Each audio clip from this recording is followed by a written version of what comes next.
So Vermilion is like most US cities.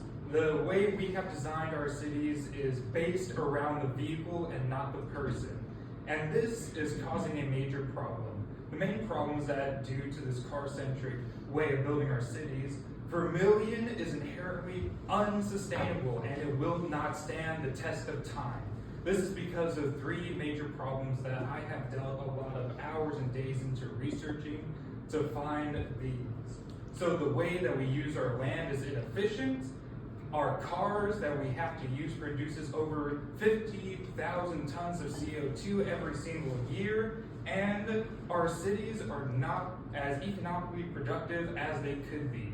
But folks, there is a solution to this problem which has existed since human civilization has began. If we want to solve these problems, we must transition from a car-centric city over to a walkable city. A city where either through walking or using a bike, you can get to anywhere you need to be in 15 minutes, or if there are places that you can't just easily walk to or bike to, you can easily take cheap and easy to access public transportation that will get you there.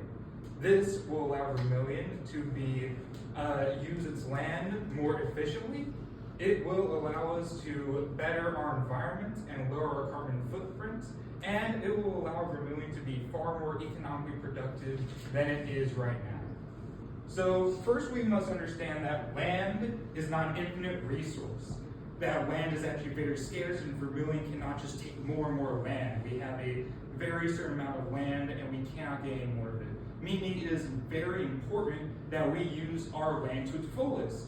But the way that we have built our city, it doesn't allow that. This is because of parking spaces and single family homes. As Planetopedia pointed out, parking spaces on average take around 42% of a city's usable land.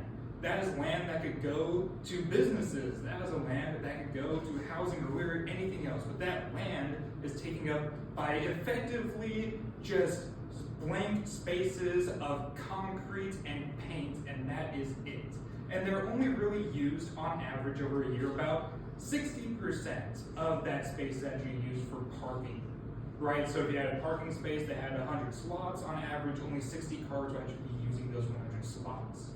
And what Civic Pulse has pointed out is that single-family homes take up, on average in a city, about 75% of the land. This is better than parking, of course, it's actually housing, but single-family homes only allow for a single-family unit to live in that space, which for a city whose population is growing, that cannot continue to exist because we need to be able to house more people for our limited land. So what do we do about these two major problems? Well, the solution to these is to move to a walkable city that looks like this, where parking is reduced because people are, instead of just driving everywhere and need to find a parking spot, they will be walking right by the businesses, right by their homes, on easy to access and wide sidewalks, as well as biking lanes so people can bike where they want to go to and will not need to have as much parking space for those bicycles. What this will allow us to do is, again, reduce the amount of spaces taken up by parking that cars would need because not as many people are using cars. What we can also do is, instead of having single-family homes, we can instead have multi-use apartment buildings. The Denverite has reported that in Denver, Colorado, that city is experimenting with apartment buildings that have it's called a single staircase apartment. Most apartments, you have to have two staircases, but in these, you can fit a very tall and very efficient single staircase apartment on the same plot of land that a single family home would take, meaning that you can house far more people in the same space as you would otherwise with our current model. So when it comes to our use of land, that is the solution to our land use problem. But of course, that is not the only issue that Vermilion has. Climate change will be a ever-increasing issue, and it's already causing issues for the U.S.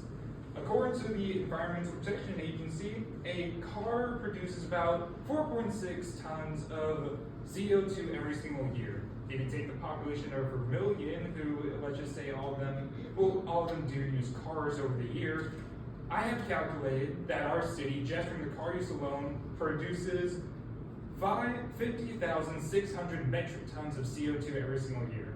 Now, on a global scale, that may not seem like much, but when we are trying to solve and fight against climate change, every metric ton of CO2 counts. So what can we do about this? Well, first thing that we can do is we can encourage more people through our infrastructure to walk and bike instead. Jarka Chow, sorry I butchered that name, she is the Chief of Environment and Sustainability at USD. She has pointed out that by shrinking the lanes for cars and using that space to build more biking lanes and much easier and wider walking space while we're transitioning to a walkable city, this can encourage people to instead ride their bike or walk to wherever they want to go instead of using a car, and it also has an added benefit of slowing cars down, which reduces accidents and people being hit because people are driving too fast or maybe not paying attention. So we can do that, but also, some people don't want to just always bike around, or maybe where they want to go is too far away. What we can do is we can purchase a fleet of small, easy-to-use electric buses that are produced by Carson. This is a Turkish bus company that's produced a small electric bus that can allow us to move people more easily around our city. So now, that is how we can reduce our footprint. Another issue that I want to point us to is our economy. You see, right now, car-centric cities are not really good for the economy. It's more expensive to live in our city due to the single-family housing that is mostly unaffordable for increasingly more Americans. And the they generate less tax revenue, and the roads increasingly get more and more expensive to take care of over time, which, as Strong Towns has pointed out, the cost of infrastructure has already put multiple cities into bankruptcy, and Vermillion will eventually get to that point.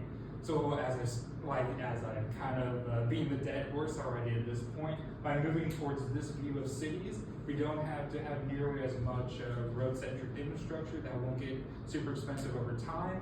There will be more housing available, which will mean that housing will get cheaper as we're actually meeting the demand with the supply, and local businesses will actually be able to exist, because right now the only business that can really survive and maintain good profits in a car-centric city are large megacorps and franchise corporations like McDonald's, Walmart, and others.